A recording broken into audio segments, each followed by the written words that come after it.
Hi everyone, welcome to Excel Doors. In today's video, I will show you that how to identify the name of employees who have logged in late or logged out early. So let's get started with the video.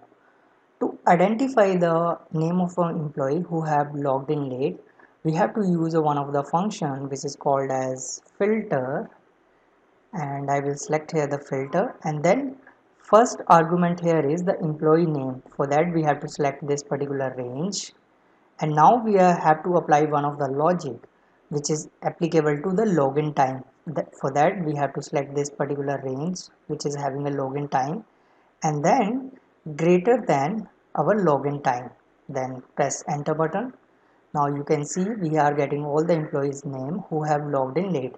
Similarly, to identify the early exit, we have to again use the filter function, and then our range, the range where we have mentioned all the employee name, then logout time range, and then less than equal to our logout time, and then press the enter button. Now you can see we are getting all the employees name who have logged out early. So this is how you can identify the name of the employees who have logged in late or logged out early. I hope you like this video. Please like, comment and subscribe to Excel Doors. Thank you so much for watching.